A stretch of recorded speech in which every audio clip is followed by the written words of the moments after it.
Terus habis itu memotivasi pilihan merek konsumen. Um, Aduh. Sebentar ya, sebentar. Memotivasi pilihan merek konsumen itu saya nggak konsen, teman saya malah telepon. Memotivasi pilihan merek konsumen. Jadi kayak kalau kita ngelihat packaging yang bagus, ada pilihan satu produk itu kan ada beberapa satu jenis produk itu ada beberapa merek kan, otomatis nggak cuma satu merek aja, kecuali dia memang produk tunggal. Nah itu akhirnya dengan adanya packaging yang bagus, setiap perusahaan atau setiap merek akan berusaha mempunyai packaging yang tertentu atau tersendiri, yang itu akhirnya memotivasi konsumen untuk memilih dari packaging itu. Misalnya kayak tadi saya bilang, kalau kacang yang satu itu bungkusnya plastik, yang satu bungkusnya aluminium foil pakai paper yang bagus, dikemas bagus, ada klipnya kayak gitu. Pasti orang-orang tertentu akan memilih berdasarkan keinginan dan kemampuannya dia. Misalnya aku lebih karena budgetku pas-pasan, aku pilih yang kemasannya plastik kayak gitu. Atau misalnya yang orang kaya akan milih kelihatan lebih higienis, lebih cantik yang pakai paper oil, paper aluminium foil daripada yang plastik, misalnya seperti itu ya. Jadi ada memotivasi pilihan. Terus merchandising ya. Tadi apa aja? Sponsorship. Terus apa lagi? Tadi yang secondary tools, sponsorship, terus exhibition, terus apa? Hayo, identity, corporate identity. Terus yang ini tadi adalah pengemasan. Terus yang sekarang adalah merchandising. Ini merchandising adalah perencanaan dan pengendalian untuk menyediakan atau mengembangkan efektivitas produk untuk memastikan komoditas itu telah sesuai dengan tempat, waktu, harga, dan kuantitas yang berguna bagi penjualan dan menguntungkan perusahaan. Contohnya merchandising apa teman-teman? Ada yang tahu nggak? Apa? Ayo. Ada yang tahu? Contohnya merchandising. Ada yang tahu? Contohnya merchandising? Dibuka bukunya, yuk.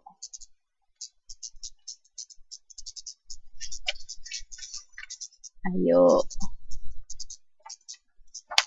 Mbak Ana, Mbak Grace, Mbak Kania.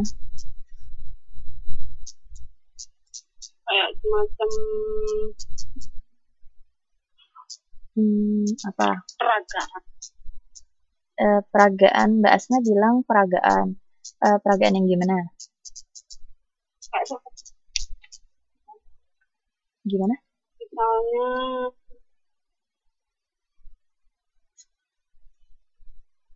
Misalnya kayak di mall-mall gitu. Iya, di mall, di swalayan.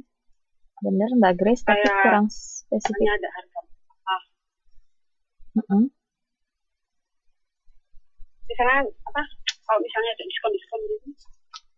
Iya bisa. Jadi Mbak Asna bilang misalnya ada diskon seperti itu. Jadi merchandising itu termasuk display yang diperlihatkan kepada konsumen untuk menambah point of sale. Jadi misalnya kita bikin display yang yang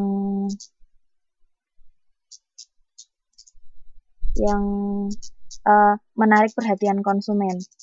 Terus habis itu misalnya meningkatkan minat konsumen, misalnya beli satu, beli 3, bonus 1, kayak gitu. Ciri khas perusahaan. Iya, boneka mini TV One itu adalah salah satu merchandise, bentuk merchandise-nya ya. Bisa Mbak. Bisa Mbak. Jadi misalnya kayak tadi saya bilang, itu memotivasi orang untuk meningkatkan pembelian. Memotivasi konsumen untuk meningkatkan pembelian. Misalnya kita beli misalnya kalau ada tulisan display, kita umpamanya beli 3 gratis satu baju kayak gitu. Nah, itu namanya merchandising. Terus bentuk-bentuknya bisa bentuk boneka, atau baju atau produknya langsung, atau ciri-ciri dari organisasi, ciri-ciri khas dari organisasi atau perusahaan kita. Misalnya kayak boneka, lambang yang ada lambangnya perusahaan kita, terus habis itu logo piring yang ada atau mug yang ada tulisan lambang kita kayak Starbucks kayak gitu.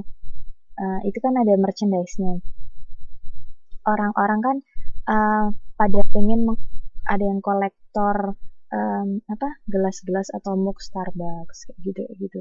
Nah, itu memotivasi orang untuk melakukan pembelian yang lebih, seperti itu ya. Terus biasanya kayak poin pembelian yang saya bilang tadi 7-Eleven juga dia melakukan mekanisme merchandising dengan melakukan fungsi poin pembelian. Misal paham ya. Jadi kayak misalnya kalau kita udah melebihi poin, stikernya kita udah melebihi, udah pas satu kertas penuh itu kan ada poin, umpamanya kita satu stiker adalah senilai 75 NT poin. Itu kan jadi kayak kita dari fungsi merchandising itu juga ada fungsi poin pembelian. Jadi orang dengan membeli misalnya produk 3 produk itu dia dapat satu poin. Misalnya dia bisa ngumpulin 10 poin, dia bisa dapat voucher gratis belanja di situ senilai 100.000 misalnya, seperti itu. Gitu ya. Itu kan mendorong minat konsumen untuk membeli lebih banyak. Nah, fungsi poin pembelian ini sendiri ini ada 4 fungsi, yaitu fungsi informasi, fungsi mengingatkan. Fungsi informasi jelas ya, karena dari poin pembelian kita kasih informasi kalau ada special occasion. Kalau kita beli seperti ini, kita dapat award seperti umpamanya mendapatkan voucher atau mendapatkan merchandise tadi, seperti itu. Terus fungsi mengingatkan, jelas mengingatkan konsumen tentang produknya atau tentang pembelian pasti penjual.